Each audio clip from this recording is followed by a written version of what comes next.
I think everyone who is sitting here now has been before. I think there's like one name, someone who hasn't turned up at all yet, which means either he will turn up or he won't turn up. We'll see. Okay, let's make a start.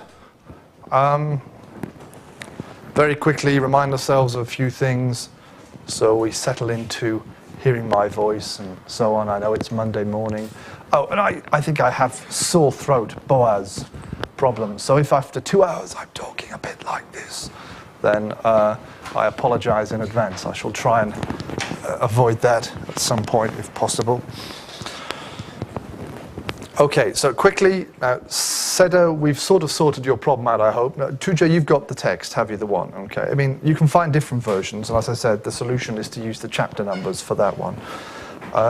Janberg, have you started looking for your text yet, the Filmer one? Have you got a copy? Okay, we're meeting tomorrow. Fairhat is here. Are you okay for tomorrow afternoon for the meeting? We'll meet all together, the four of us, okay? So please get a hold of the text, either the one in the library or via the internet, okay, so that you've got the text, we can make sure, because the worst thing is to leave things to the last minute and then find you can't get a hold of the text or something like that. So please bring the text with you. You don't have to have started reading it yet, and we'll work from there. Okay, anyone else got any questions about the text? I would also suggest, since we don't have long, that the rest of you start thinking a little bit about which text you will use for your essay. Everyone must write the topic 1 essay, okay? Those of you who are doing presentation, you will use the same text for your essay. You don't need to photocopy a different one, unless you decide you don't like film or you don't like Locke, in which case you can, of course, use a different one if you wish, but to save work, you can use the same one. Everyone else, I would suggest, and I'll keep pressing this and I'll ask again on Wednesday, at least think about what I say. I'm going to talk a little bit about Hobbes and Locke today, so then we've summarized briefly all of the 4 authors. Whichever one seems to interest you the most, try and get hold of the text and start preparing your essay, because time will go quickly. Any other questions? Anything else before we start? Any queries or something? No? Okay, let's very quickly, once again, remind ourselves what we've been doing. So we're looking at absolute monarchy in theory and practice so far, and we started looking at the concept of divine right kingship, which means the power to rule as a king, in this case coming from God. And we discussed firstly very generally those ideas, then we looked at what Filmer has to say about that briefly, and then what Bossuet across the channel in France had to say about it slightly later. Then we talked about the practice of this. We looked firstly at what I'm calling personal rule. The kings wanted to rule personally. They didn't want to have some other group of people, especially a parliament or something, telling them what to do. So they tried to rule without a parliament. We talked about the concept of favourites, that they have certain people who they consider their friends or whatever, and they gave them some special favours and power. And then we talked about the idea of personality cult, where you're actually almost worshipping the figure of the king. Then we talked a bit about the practicalities of royal government at this time. I said a bit about centralisation. We'll say a bit more about that in a few minutes. And we talked about Versailles here. And then we talked about the problem of taxation, that to maintain a bureaucratic and centralised government, you need to have money. And one of the main ways to get hold of money is by taxing people, ordinary people or traders or something like that. And one of the problems that we'll see is maintaining a centralised and absolute monarchy is expensive, and some of the kings had their main problems as a result of that. Okay, any questions? No? So here is our friend again, Louis XIV. We discussed him for about 35 minutes on Friday. I did a quick bit of research afterwards. Louis was born in 1618, I think. And this painting was done, I think, at the beginning of the 18th century. Okay? So he was over 60 years old. Remember, we were discussing how old he was in this picture and so on. So he was, in fact, 62, 63, something like that, when the painting was done, which is a lot older than I am now, I'm happy to say. But again, it tells us about this concept of youth and the images and so on and things like that. So that answers our question there.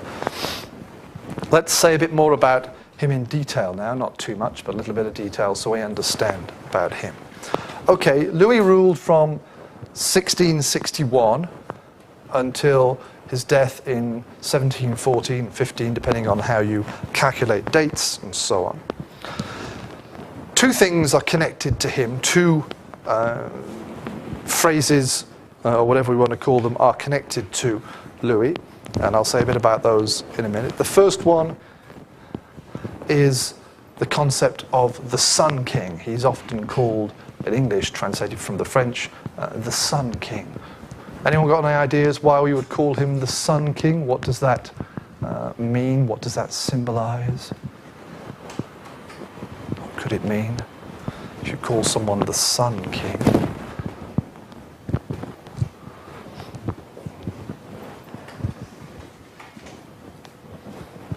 Doesn't mean he's a very warm, burning ball of gas, of course, though he may have been a gaseous kind of a man, but it means something else. Why would we call him the Sun King? Think about the sun. Any ideas today?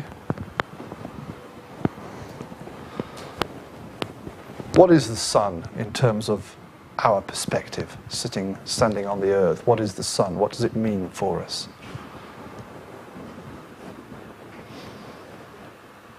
Seda? Say a bit more loudly. Okay, it's good for people. Why is it good for people?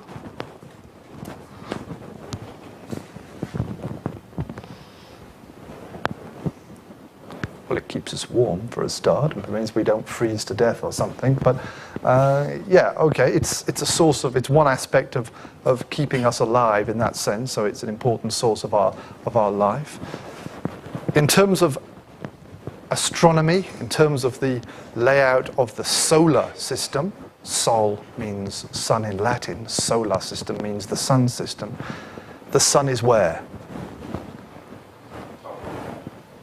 Well, there is no top, of course, in space, but it's the center in the sense, okay? And all the planets in elliptical fashions revolve around the sun and so on. So it's the center. Okay. So one of the common explanations for this phrase, the Sun King, is that they believed that, he believed that he was kind of the center of France, the source of life, and so on, as the center, in the same way that the sun is the center of the solar system. However, I think, if I remember correctly, this is not quite true. In fact, the reason I think he's called the Sun King is because we remember he likes ballet, and I think he played the part of a sun in a ballet production or something. Maybe he had a big picture of the sun tied on his chest and danced around. So there are two explanations for that phrase. One that he was the center, and the other that he actually danced as the sun. But the first one, obviously, is a good way of describing how he saw himself, how he saw his position, and how we describe him in that sense as the Sun King. Secondly, we mentioned already his palace at Versailles, on the outskirts of Paris, though then more and more in the countryside. Okay, this is very important. It became the center of government, goved, okay, and also court. Early modern and medieval kings had a court, we call it, not in a legal sense, like you go to court to discuss an argument with your neighbor or something. Court here is a kind of word for the household of the king. But of course, the king's household, the people, is much bigger than your household or my household. It means a whole institution that looks after him and his family, looks after his wealth, and people will obviously go there to get power. They will come there to be in contact with the king. So the court is kind of not quite government, but it's not just quite private domestic thing. For a king, it's somewhere in between the two. It's the whole body of people who are working with the king directly to look after him and his family, and partly to be involved in government as well. So what Louis did was he made Versailles the center of government, and organized all these departments and bureaucracy and so forth, as we said on probably Friday last week. And he made it the center of court life as well. Okay. In addition, what he tried to do, in a way, is he tried to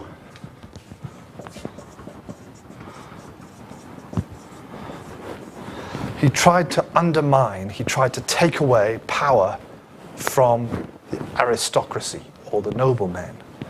Now, who are these guys? We mentioned, I think, noblemen before. We've actually called one of you a nobleman or something for one of my examples. How can we define an aristocracy or a nobility in a medieval or early modern sense? What is an aristocracy? What's the basis for that? Do you know what that means? It's people. What kind of people? And how are they connected to each other? Right, okay. It's partly based on wealth, okay, but not entirely, but that's one aspect. Aristocracy usually is the wealthier elite, small group, small percentage in the society at the top. In an older kind of society, we still have aristocracies today, but they are less important. And how is the power, the rich, wealthy power, transferred within aristocracies? What's the main way of joining an aristocracy? Can you become an aristocrat tomorrow? Can I become an aristocrat tomorrow? Well, in a way you can in England, because they can make anyone a lord these days. But traditionally, how do you become an aristocrat, a nobleman? What's the main thing you need? You need wealth, of course, but you can have poor ones. Sorry? From noble family. Family is the important word here, okay? Aristocracy is a way of passing on power through family connections, your blood, okay? So if your father was a lord or a duke or a count, then if you're the oldest son, you will become a lord or a duke or a count, and you will get his wealth and his power from that, okay? So it's based on wealth, it's also based on family. And what Louis and a number of other kings during this period, some of them at least, tried to do was to say, okay, these aristocrats, some of them have had power for hundreds of years, those families. They go back to the time of Charlemagne or someone back in the early Middle Ages, their families. But they haven't necessarily earned that power. Just because your dad was duke and has the power, why do you have to become that? Okay? Why do you have to have that power and influence if you're not very good or whatever? And of course also, aristocrats have their power and their wealth away from the king. They're kind of independent. They kind of can do their own thing. They're not totally depending on him. So what Louis tried to do, partly at Versailles, he set up his bureaucracy, his centralized government, and he set up professional administrators, okay? So the people who had practical power at Versailles were not just aristocrats, but also other people who were educated and skilled, okay? And they became a rival group to the aristocrats. He tried to undermine, take away the power from the aristocrats. And these guys, of course, were directly under Louis's influence, okay? He worked on these guys, so that gave him more direct power over what they were doing. Also, Louis made some important financial reforms, particularly one of his important ministers, one of his important administrators was Monsieur Colbert, and he was a very clever guy with these things, and he helped to change the finances of the country to make sure that Louis had money, okay? So he kind of partly solved the taxation problem in that way. So he had some problems, I guess, but primarily with these reforms, with these changes, okay, it gave a strong financial basis for Louis's government. And lastly, amongst the many things he did, but we're not going into too many details, Louis began to set up the first real European standing army. And what does that mean? Standing army. It doesn't mean all the soldiers don't have a chair and they have to stand up all the time, okay? It means something else. Any ideas? All countries today have standing armies. Always ready, okay? Professional soldiers first, like we have professional administrators, so you have people whose job is to be a soldier, so they're always ready. Previously, okay, okay, round the king himself and the court and the household will have had some warriors, fighters, soldiers who were working for him. But to a large extent, medieval kings, early modern kings relied upon the aristocrats. Okay? If there was a war with England or Germany or Spain or whatever, one of the things they had to do was they had to speak to the aristocrats and say, okay, we're going to go and have a war. You need to bring all your guys to fight for me. Okay? And if you said no, then I'm in trouble. Okay? You need to, again, depend on those things. So to escape from that problem, one of the things Louis did was to set up what's an early version of what we would call a standing army. So you have professional soldiers ready to fight for the state, for the king, at an early stage, okay, without having to be depending on other people. So he set up a fairly independent system, economically, politically, and even militarily. Okay, very important there. The aristocrats were still important, but they were more important for show. They were going to Versailles, they wanted to see the king and things like that, but the real power was with these administrators, was with the king and his administrators, his officers, his ministers, and the army and so on. So the aristocrats were being, to some extent, undermined, as we said. Okay, someone else who tried to do similar thing, and I don't think I've got any words coming up here, I'll speak more briefly about him, is Peter the Great, Tsar, spelt in various ways in English, okay, of Russia. And he ruled more or less contemporaneously, more or less at a similar time, a little bit later than Louis. Okay, and here is a painting of him. He tried to do some similar things to what Louis had achieved in France. He had some success, but the system, particularly after his death, kind of broke down. But we'll summarize some of his ideas. He decided to set up a system for the court, again, around the figure of the Tsar, okay, but also for the state, for political and administrative organization, and for the army, for military, so the same areas in a sense. He decided to set up a system based upon service, okay, rather than birth. And the basis of this was merit. So again, where your family was from, your birth, background, became less important.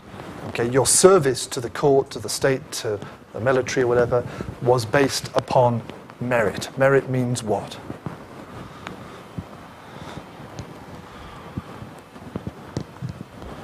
Meritocracy is what kind of system? Power based upon... A bit more loudly, I can't hear.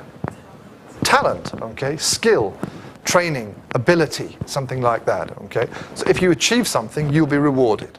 So your service to the court or the state or the military, how he divided it up, okay, came from your merit, from your ability, from the work you did, not just from birth, from your family background.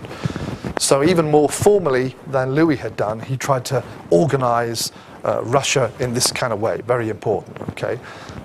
So the court around him, the power around him, but most importantly the bureaucracy and the army based upon that. And of course you're going to get corruption. You're going to get people helping their friends or their friends of the sons of their friends and things like that. But primarily that's what he tried to do, okay? And again, the system set up is dependent on the king. Okay, you have to you decide, or the Tsar in this case, he decides who will have what rewards and so on. He also had some significant military achievements. Using his strong army, okay, he made some important conquests, including westwards against Sweden, for example, that was actually quite a powerful nation at that time. So both in terms of organization, but in terms of military conquest as well, he was expanding the power of Russia in that way. Okay, so another kind of absolutist king, okay, doing all these reforms and focusing things on him, which is why he's known as the Great by historians, because he achieved a lot of things in that sense. It's not some name you get easily in history. Okay, so there's two very, very briefly, there's two examples of absolutist monarchs in practice, guys who are trying to rule in one way or another in a focused, absolute way and not be dependent on other people, not be dependent on aristocracy, okay, but to give out power, focusing on them, focusing on merit in a sense. So we've seen in theory, we've looked at Filmer and Bossuet, now we've seen a couple of guys ruling, we could call them as absolute monarchs in practice.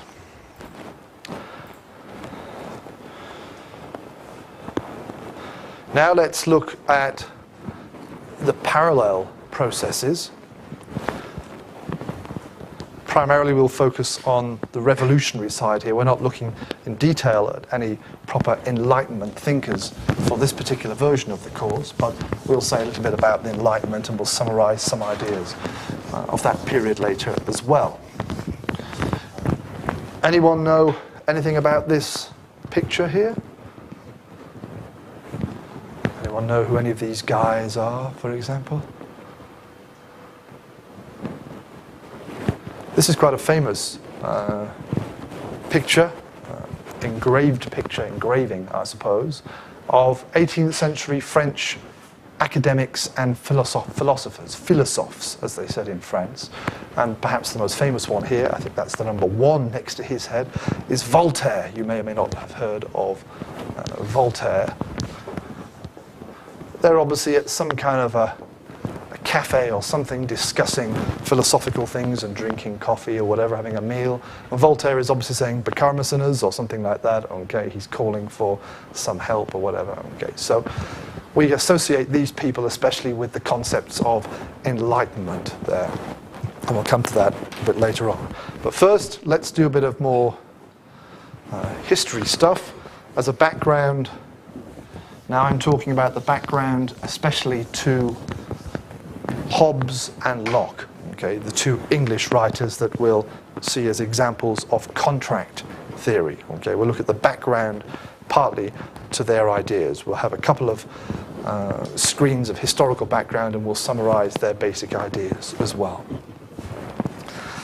Okay, we're looking here at the origins of the English Civil War, okay? And then we'll say a little bit more about what happens afterwards. We'll look at the background to that. Let me get the dates right. Two kings in particular,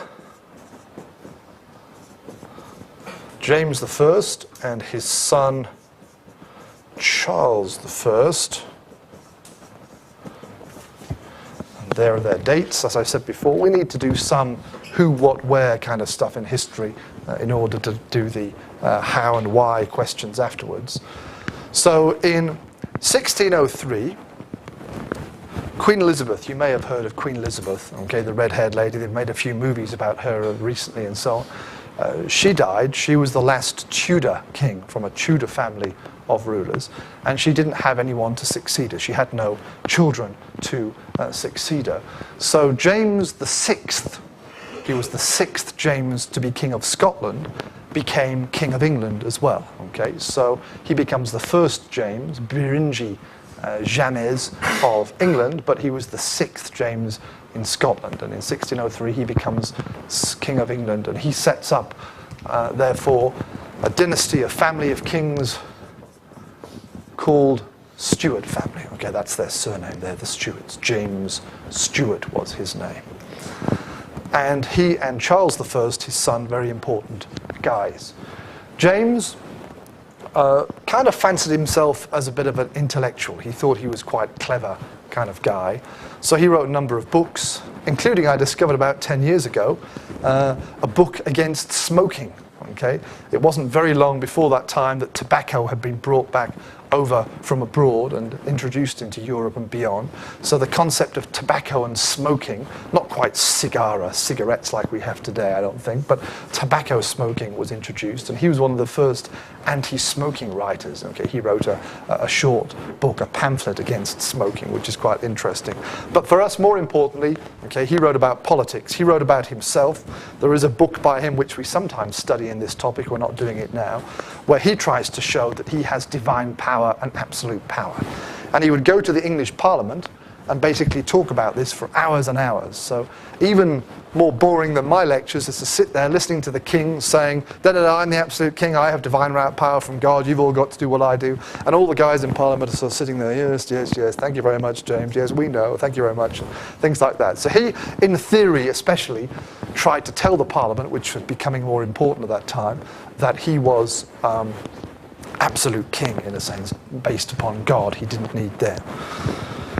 When he dies, 1625, he's succeeded by his son here. This is a painting of Charles I. And what Charles tried to do is he tried to rule personally. He tried to say, okay, my dad had parliaments, and my dad spent all his time telling those guys that they were not as important as him. I'm going to try and put that into practice. I'm going to try and rule without parliament. Okay? I'm going to try and be king on my own, in my own way. Okay? And that's what he tried to do. And for about 10 years, there were no parliaments called in England. There was just the king and his government making all the decisions. Eventually, however, partly because of money problems, he eventually had to call parliament, because earlier on, English parliament had originated as a way of giving the king taxes.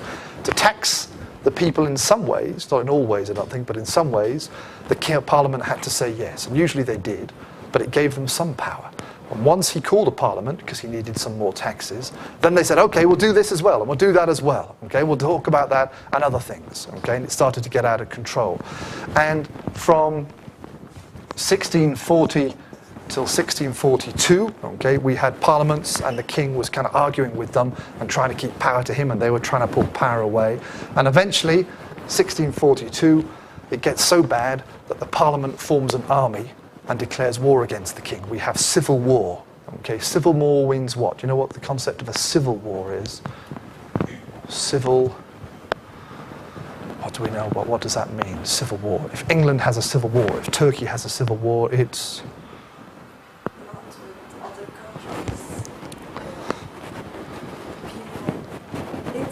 Yes, exactly. It's a war fought within one country, usually, okay? So it's not fighting against a foreign country about, this is my land, and arguing about something, but it's a war because there's such a disagreement in your country that some people say this, some people say that, and it leads to a big struggle, and it leads to fighting and things like that. That's what happened here, okay? And it's called, this period, 1642 to 49, is called the English Civil War, when you had the parliamentarians and you had called the Roundheads, the other guys supporting the king, fighting, okay, for 7 or 8 years, struggling against each other.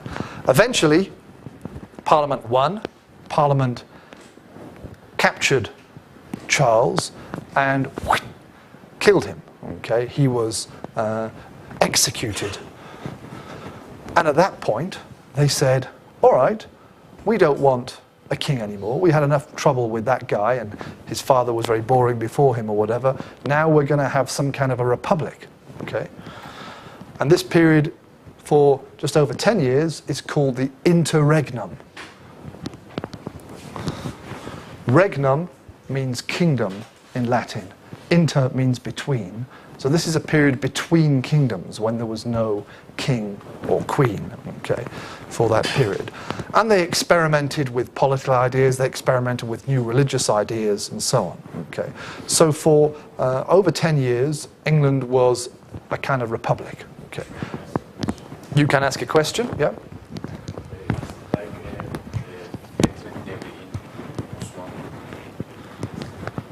Tell me about that.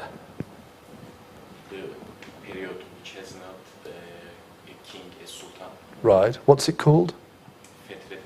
Fetret. Well, right. Okay. 1403 and 1414, 1420. Right. Okay. So for a short while. And why was that? What was the reason for that? The war between Yıldırım and Timur. Right. Okay. So that was to do with external fighting and problems and things like that. And then Yıldırım will be defeated by Timur, and his son started to gain the power of position of Sultan. So he re-establishes sultanic rule or something. Okay, it's kind of similar. The reasons are a little bit different. I mean, here they were deliberately saying, we don't want a king. Okay, but it's the same idea. An interregnum is a period when you don't have someone ruling as king or queen. But that's a good comparison. I don't know if anyone studied the two things or other interregnums and decided how you can study those things, but that might be worth comparing. But yeah, it sounds similar idea. A period when there's no one who has got the title king, or at least there were people claiming to be king, but they had no real power because the parliament was ruling in one way or another. So we have guys who try and be absolute kings. It leads to civil war because of problems of money, and then that leads to an interregnum, a period when there is no king. Okay, this is the background, I believe, to our man Thomas Hobbes. Here is the book, my version of the book. We showed this picture last week. Okay, and there is a painting of Hobbes himself. Very important writer during this period, and he picks up on what we've been calling the tradition of contract theory and explains politics in a slightly different way. Okay, he leaves the divine right theory that most people probably believed and goes with a different way of explaining power. And I believe the previous screen, the stuff to do with civil war, all of that basically explains his ideas. Okay, one of you, I can't remember who it was last week, remembered a little bit about contract theory or Thomas Hobbes, mentioning nature and things. Maybe that was Seda, I can't remember. Do you remember? We were talking about state of nature, you said nature or something. Yes, so I don't know if you or anyone else has studied Hobbes before. Anyone know anything about his ideas? State of nature?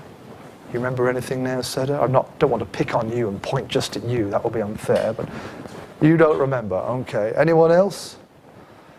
Any other ideas? Okay, I'll go into more detail about Hobbes later on. This is just a brief introduction to his ideas, but let's summarize the main points that he describes, okay, because it's important. Okay. His philosophy begins kind of looking at humans and things like that, but we won't worry about the nature of humans. We'll start with the kind of political part here. What he says is kind of very, very primitive. If we go back in time or something, very basic, primitive human society. Well, it wasn't even society, of course, in that sense.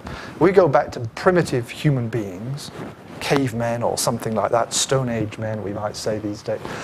They lived in what he calls, what we call now, I should say, a state of nature.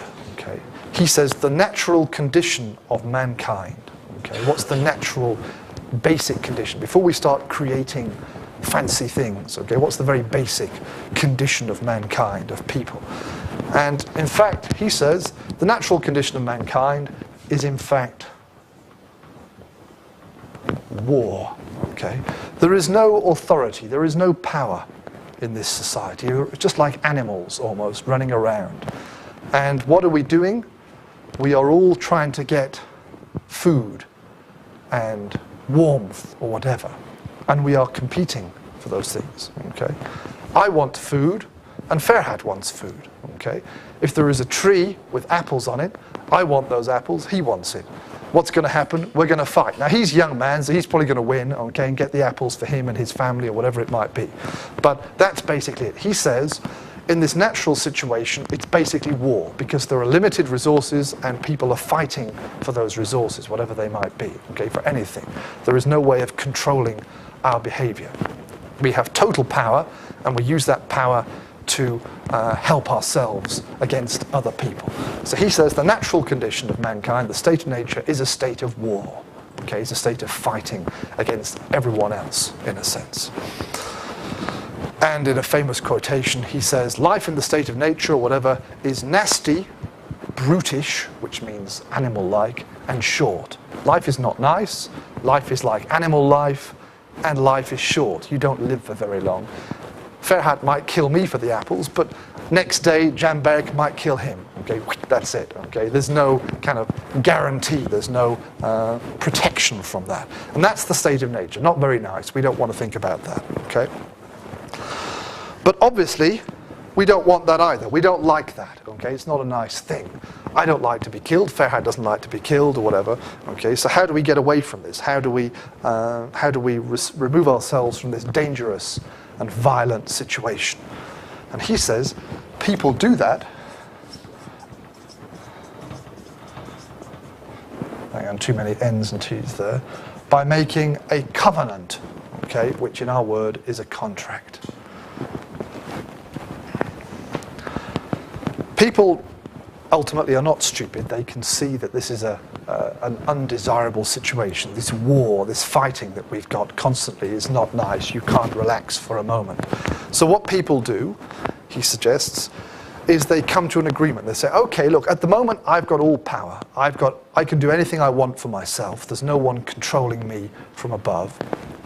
So what I'm going to do is I will give up some of my power, some of my ability to do whatever I want, and give it to someone else or something else. Okay, he ultimately calls this the sovereign. He says, I'll give up some of those powers, and you'll give up your powers, and you'll give up your powers, and you'll give up your powers. We'll all give up some of our powers. We'll agree that no longer can we do all this fighting, that we don't have power. We'll give up some of that power to, the sovereign, who will then control us from above, okay, who will then help us not to fight each other. So in this situation, you have all these people obviously fighting and struggling, okay, state of war. He says what they do is they all give up some power to the sovereign, okay. He hasn't decided yet whether the sovereign will be a king or whatever it might be, but there's this idea of the sovereign. Give up the power and pass it on. Therefore, we can't fight each other. If there's an apple tree and we disagree about it, the sovereign will decide, okay. The agreement, the covenant, the contract, very important point here, is between these people. Farhat is agreeing with me that we will not fight, we will give our powers up to someone else. Okay. The agreement is not this way. The sovereign, for Hobbes, is outside of the agreement. Okay. The contract, the agreement, is between us, the people, to create this sovereign which will then look after us and control us, in a sense. So if you break the contract, it's us two fighting. The king, the sovereign, cannot break the contract because the sovereign is not part of the contract. He or she or it or they has not made the agreement. And then he goes on through various arguments to suggest that the best kind of sovereign is a monarch, one ruler, okay, one person, one king in a way. For various reasons. We won't go into the details of those now. Sorry, yeah, covenant here as well. So these various, very simply put, is these stages. State of nature is a state of war. People are fighting to escape from that nasty world. They agree to give up some power to a sovereign, and that sovereign, usually he believes, should be a king or a monarch.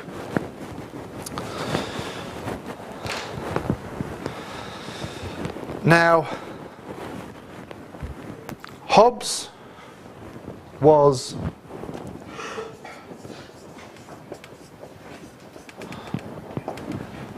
a royalist. That means he supported King Charles in the Civil War. He believed that King Charles was right, that the Parliament from London was wrong. Okay, and King Charles should be the ruler of England and beyond. So he supported the royalist side. And when, of course, Parliament won the Civil War, when they defeated and then killed the king, people like Hobbes had to get out very quickly. It wasn't a good idea walking around with a big T-shirt or something saying, I support the king, when he's been killed, okay, and he doesn't have any power. So he fled, like many other people, to France. Okay, he spent part of his life then in France. And during the interregnum, in 1651, I think, he wrote his famous book, The Leviathan, that we've been discussing, okay, this one here, published in 1651. So he's sitting there, I guess in France, on the continent. He's experienced a civil war. He's very sad about what happened because he supported the king. And now, outside of his country, he writes this series of ideas. question then. State of nature, what did he say? Remind me what he called the state of nature. What is the natural condition of mankind? It is a state of war, okay? And what had he been experiencing? He'd experienced a war. He experienced the worst kind of war, a civil war, when people from their own country, sometimes people from one family, will be fighting each other, okay? So, seems to me that his idea of the state of nature, this violent fighting, is basically echoing the state of war, okay? Civil war, sorry. So, his experience of civil war is how he comes up with this very nasty state of nature, because he's seen civil war and he thinks that the society is breaking down, becoming more primitive. People are fighting like they do when we were almost animals or something. So his state of nature, state of war, is because he experienced civil war. Okay, that's a very, very important idea. And we don't like the state of nature, and we don't like civil war. And he doesn't like the solution. Okay? He doesn't like the fact that after the Civil War, the king was killed. Because the king is not part of the contract. You cannot kill the king. You cannot remove the king. You have all agreed, and I'm part of that call, okay? We've all agreed to give up our power to the sovereign. Once we've done that, okay, he has the power. We can't fight him. We can't disagree with him. Whatever it might be, them, in this case, him, a monarch. We've made the agreement between ourselves. So the only problem is if we break the contract, if we fight about apples or something like that. So killing the king is wrong, because you cannot kill the monarch. The monarch is outside of what you're doing. Okay? So again, we see the problems, the interregnum, killing the king. He's arguing against that. He says this cannot happen. The monarch should always be there, because the agreement is between you. It's not between you and the king. So the English Civil War was a bad thing, like the state of nature, and then the killing of the king was even worse. Okay, it went against what he's arguing in his book. So for me, very clearly, we have here, you can disagree with this, but I think very clearly we have, to go back to our old paradigm, we have history and ideas. Okay, we have the events of the 1640s affecting his ideas and creating his book. Okay, it's not just some philosophy floating in the middle of nowhere that we can discuss and disagree with or agree with. This book was written because this man experienced those events and didn't like it, and he was trying to show in his own way how that was wrong. And he tried to go beyond the idea of God. He wasn't just saying, oh, you're being nasty to God by killing God's king. He wanted to show something stronger. And that's what he does in this book. He says, you've broken your own agreement. You've gone against what you agreed to do in that sense. Okay. Okay, any questions? So we'll look at these ideas in a bit more detail maybe later this week when I'll talk a bit more about Hobbes. I think I've got a little presentation ready. But has everyone understood those basic ideas? State of nature, covenant, and then we get the king, kind of 3 stages in a way. And my suggestion, which may or may not be true, but my suggestion that we understand these ideas because of what happened in England during the 17th century, during that period. Okay, that these are not just philosophical ideas, they are tied to those events and to his view, his perspective on those events. Okay, very quickly, and then we'll have a break. 1660, the Restoration. After 10, 11 years of kind of republican, non-king rule, the English, for various reasons, decide to bring back the Stuart family. Okay, there were still members, descendants of James and Charles around, members of their family. So they bring back, first one, okay, Charles II. They restore the monarchy. Okay, Charles rules from 1660 until 1685. And then briefly after him, we get James II, 1685 until 88. Okay. So after this experiment in politics, they decide to restore the monarchy. They restore the Stuart family. There are, at this stage, some more, Parliament has some controls over what the king can do. They don't want someone doing like Charles I did and try and be absolute monarch. So this is one of the steps towards what we call constitutional monarchy in England.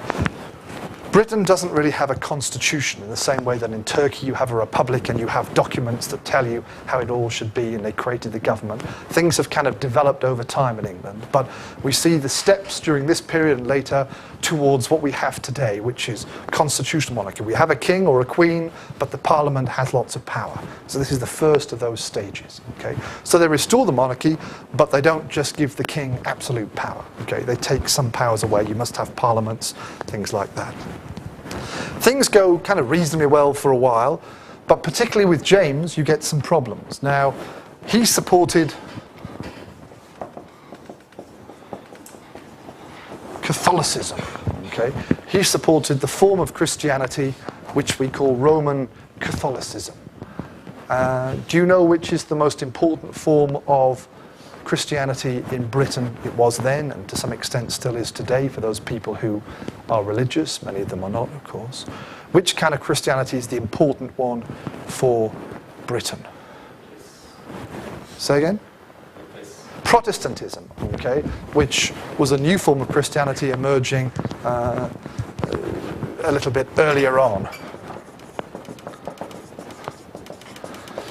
And in England, they have a particular kind of Protestantism called Anglicanism. Okay, Angli here is English. It means English Protestantism. Okay, and the king broke away from Henry VIII, the father of Elizabeth, set up his own church in a sense with him at the top. And still today, Queen Elizabeth II of England is the head of the Church of England, of the Anglican community in England and so on. So it's Protestantism. And obviously Catholics and Protestants, particularly in those days, didn't like each other. Okay? The Catholics who took their authority from the Pope in Rome, okay, thought the Protestants were wrong, breaking away and so on. You've got one Protestant country is nasty to the Catholic countries are nasty to its Protestants and things like that. So James was supporting Catholics, and many people, particularly the higher people in society who were very powerful Anglicans, didn't like this. So eventually he gets removed, and something which is sometimes called the Glorious Revolution, 1688, where they bring in his daughter and her Dutch son, William of Orange. They bring a foreign guy in to be the new king, in a sense. So they remove the Stuart family. There is some fighting and attempts to restore them later on, but basically then we move away, and into the 18th century we have a series of new families. Okay? But with the Glorious Revolution, they remove James, and again they strengthen the constitutional controls over the kingdom. They felt, many of them felt, for example, that James was attacking England by pushing the Catholics, okay, that he was undermining and misusing his power and so on, for political reasons as well as religious and so on. We'll come back to those points soon. So restoration, but with some constitutional controls. Glorious Revolution, okay, you still have a king, but more controlled. Parliament still has even more power, a series of stages. And I think these events partly explain the ideas of Locke. After the break, we shall examine John Locke's ideas and try and understand those briefly in this context. Okay, thank you. We're slightly late on my cell phone, so we'll have 10-minute break, start a bit late, and we'll carry on from there. Practicalities of royal government at this time. I said a bit about centralization. We'll say a bit more about that in a few minutes. We talked about Versailles here.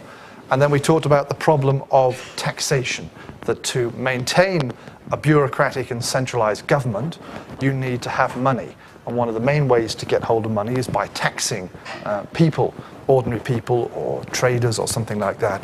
And one of the problems that we'll see is maintaining a centralized and absolute monarchy is expensive, and some of the kings had their main problems as a result of that. Okay, any questions? No? So here is our friend again, Louis XIV. We discussed him for about 35 minutes on Friday. I did a quick bit of research afterwards.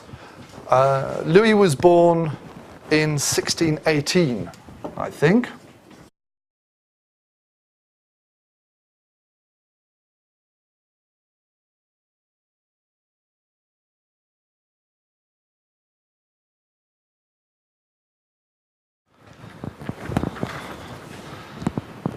I think everyone who is sitting here now has been before. I think there's like one name, someone who hasn't turned up at all yet, which means either he will turn up or he won't turn up. We'll see. Okay, let's make a start. Very quickly remind ourselves of a few things so we settle into hearing my voice and so on. I know it's Monday morning. Oh, and I think I have sore throat, Boaz problem. So if after 2 hours I'm talking a bit like this, then I apologize in advance. I shall try and avoid that at some point if possible. Okay, so quickly, Seda, we've sort of sorted your problem out, I hope. No, Tuja, you've got the text, have you, the one? Okay, I mean, you can find different versions, and as I said, the solution is to use the chapter numbers for that one. Janberg, have you started looking for your text yet, the Filmer one? Have you got a copy? Okay, we're meeting tomorrow. Fairhat is here. Are you okay for tomorrow afternoon for the meeting? We'll meet all together, the four of us, okay? So please get a hold of the text, either the one in the library or via the internet, okay, so that you've got the text. We can make sure, because the worst thing is to leave things to the last minute and then find you can't get a hold of the text or something like that. So please bring the text with you. You don't have to have started reading it yet, and we'll work from there. Okay, anyone else got any questions about the text? I would also suggest, since we don't have long, that the rest of you start thinking a little bit about which text you will use for your essay. Everyone started looking at the concept of divine right kingship, which means the power to rule as a king, in this case, coming from God. And we discussed, firstly, very generally those ideas. Then we looked at what Filmer has to say about that briefly, and then what Bossuet across the channel in France had to say about it slightly later. Then we talked about the practice of this. We looked firstly at what I'm calling personal rule. The kings wanted to rule personally. They didn't want to have some other group of people, especially a parliament or something, telling them what to do. So they tried to rule without a parliament. We talked about the concept of favorites, that they have certain people who they consider their friends or whatever, and they gave them some special favors and power. And then we talked about the idea of personality cult, where you're actually almost worshipping the figure of the king. Then we talked a bit about the must write the topic 1 essay. Okay, those of you who are doing presentation, you will use the same text for your essay. You don't need to photocopy a different one unless you decide you don't like film or you don't like Locke, in which case you can, of course, use a different one if you wish. But to save work, you can use the same one.